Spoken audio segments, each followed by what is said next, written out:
Hello everyone, I hope you're doing great. So today I am not going to talk about any book or TV show. In fact, I'm going to share some tips for all the budding writers out there who want to write and who are looking for suggestions in order to improve their writing. So today I'm going to talk about the significance of the first few lines of a story or a novel, and I will just elaborate why I think it's one of the most important parts of your book or story and why it works for me. So what I'm going to do is I'm going to talk about the first few lines of this huge pile of novels, and then I'll just explain why these lines have worked for me the way they've done. Now, the first few lines of your story are your first shot at grabbing the attention of your reader. It's like the first introduction, it's like the first hello, and if your reader falls in love at first sight, it really helps, because then there's a strong bond that gets formed between the reader and the text. And if the rest of the book also appeals to the reader, by all means, they're going to share their thoughts and ideas and feelings with their friends. Now, I know a lot of people don't agree with the what they call over importance of the opening lines of a novel, and most of all, contemporary fiction and contemporary writers seem to want to detach themselves from this idea, but I'm old school. If the first line works for me, I just get involved more. I would definitely read at least 30 or 40 pages before I decide whether the book is working for me or not. But if there's a charm in the opening sentence of the book, it kind of works like magic, at least for me. So I always like the books which have great opening lines. So the first book I'm going to pick up is The Shadow of the Wind by Carlos Ruiz Zafón. This is my favorite book. The people who have been following my channel must be very much aware of this idea, and the opening line of this book is something which has worked for me like crazy, and I keep sharing it over and over again, and I'll do that today as well. It says, "A secret's worth depends on the people from whom it must be kept." Now, when I read this line, it just got me thinking like crazy, because what the author is saying, he's not saying it through these words, he's saying through the subtext. He's talking about the importance of the people around you, and he's talking about how you care for the people you love, or how you might want to hide some thoughts from the people who you might not like, because you may feel vulnerable, you may feel threatened if those ideas are shared with people. So there's a lot that is being said behind this first sentence of the novel. Because what the secret is doesn't really matter, but whom it must be kept away from is something which is always important, and that's why we so almost always just go around saying that I'm telling you something, don't tell this to that person, So that's what determines a secret. I found this idea very beautifully explained in the opening line of this book. Then there's another novel by the same author. It's called Marina. It also has a very interesting opening line. It says, "Marina once told me that we only remember what never really happened." Now, again, this line got me thinking, what does it actually mean? For me, what it means is that you always will have your burning desires, and you will always want certain things, and you will always somehow at the back of your mind give more importance to the things that you don't have than the things that you have.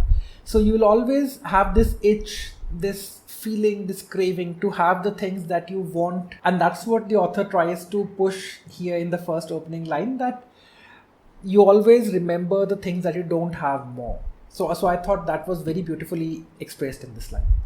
Now, there's this book that I'm reading currently. It's called The Eighth Life. It's huge. It's supposed to be this anthology of 8 stories. I'm almost done with the first one.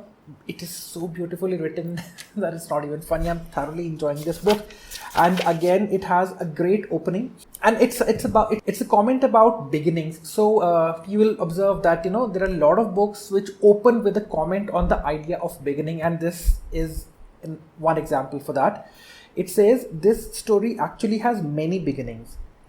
It's hard for me to choose one because all of them constitute the beginning." So it outrightly tells you, that you have a fat book in your hands, and it's gonna be very complex, and there are gonna be a lot of layers. There's gonna be so much interconnectedness, and just be prepared, because I will try my level best to explain it as simply as I possibly can, just like I have explained this idea in the first line of the novel itself. And that promise actually is very well kept, at least in the first story that I have read from this book. I'm already in love with this book, so I would definitely recommend you guys to pick it up, even though I have not finished it. And I think I'll make 8 different videos for this by the time I'm done with this book. Carrying on with the idea of openings, there's this one more book which talks about the idea of openings, which is again one of my favorite books. It's the Overstory by Richard Powers. If you haven't read this book, pick it up. It's very complex. It takes time to be read, and but it's beautiful, so you should definitely try reading this. It very simply says, first there was nothing, and then there was everything, and that's it. And I think it's very difficult to come up with such a simple line to explain, how things begin. You talk about the Big Bang Theory, that's exactly what it is. There was nothing, and then suddenly there was everything. So again, this line got me hooked and curious to read what the book was. When we talk of the opening lines and when we talk of the beginnings, there is no way we cannot mention Dune, which is definitely one of the greatest science fiction novels that has been written. The opening lines again talk about the idea of the beginning.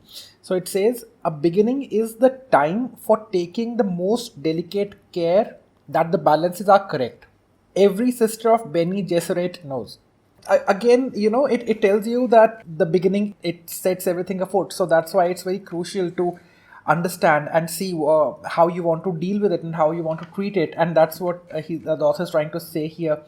But just a word of caution for the writers out there. Do not get overwhelmed with this idea that, this is the most crucial part of your story. And if it goes wrong, hell is going to break loose. It's not like that. You can always get the first line right even after you have finished writing your manuscript. So don't get overwhelmed by this. Just go ahead, go with the flow and just write. And trust me, the appropriate first line will come to you. Then I have this new book from Madeline Miller called Cersei. Gorgeous cover, by the way, and an amazing book. You must read. Very beautifully written. Again, has a very interesting and intriguing opening line. It says, when I was born, the name for what I was did not exist.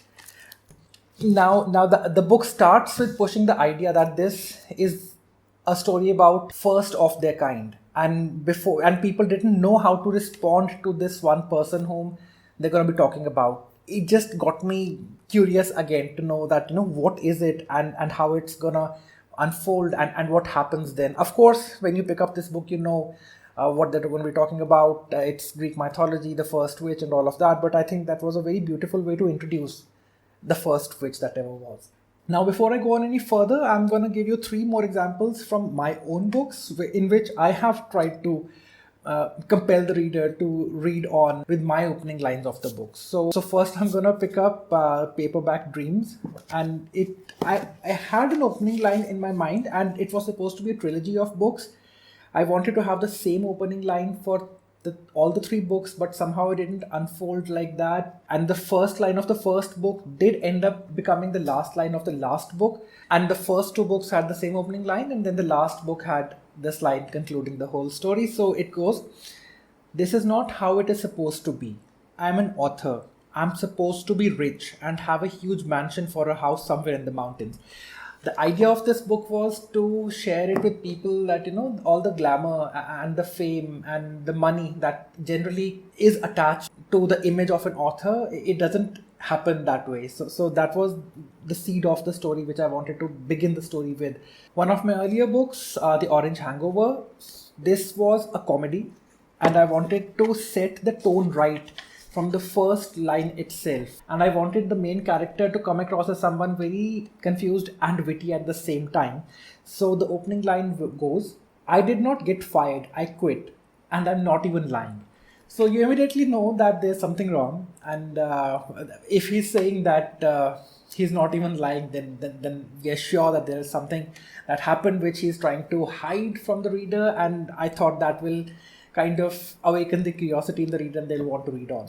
My latest book, The Part I Left With You. This book, by the way, is a part of the Amazon Great Indian Festival, so it's available on a good discount. I'll share the link in the description below. So if you have not read it, this is one book which I would strongly recommend for you guys to read, because it's something which I want all of you to just listen to once at least. So the opening line of this book goes, "The perception of love changes with time. Ask yourself what love is after every 10 years and you will get a different answer." Now, this is my own personal thought, my own personal observation. When I was younger, when I was in school, I used to think about love and romance very differently. When I was in college, the idea evolved. And now I think about this whole idea very differently. And that is something which I wanted to share with my readers. So that's how I've opened the book. I've also used an epigram, which goes, "Love is so short, forgetting is so long." This is a poem by Pablo Neruda, and I just read it and I thought this fit to the idea that I was trying to share with my readers so perfectly. I used the quote.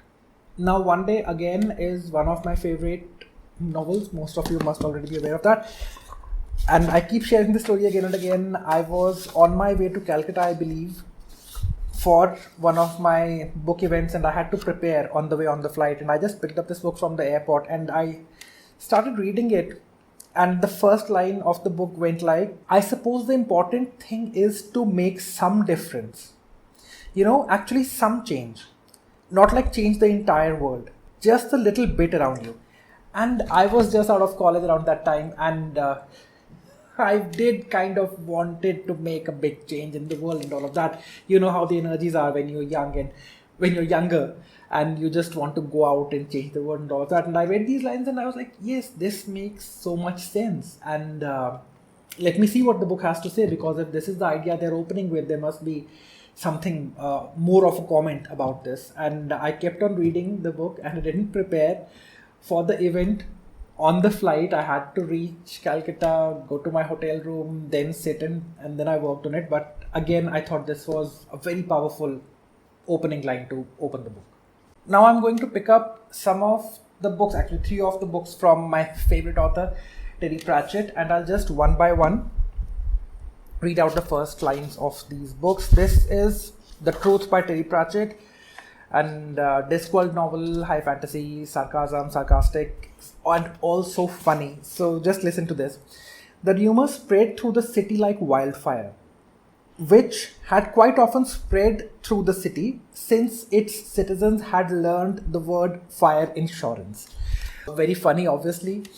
It does talk, it's so sarcastic, and so much of subtext there that something that is meant for the betterment of people, they themselves will start misusing it. So very funny and very witty, and this is what really pulled me to read the book.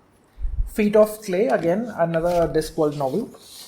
The opening line goes like, "It was a warm spring night when a fist knocked at the door so hard that the hinges bent."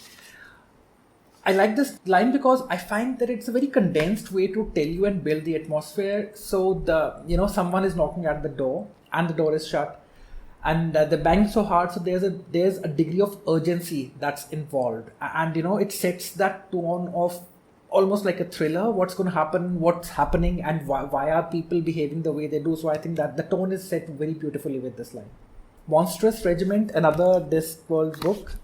This is actually one of my most favorite opening lines from all the Terry Pratchett books.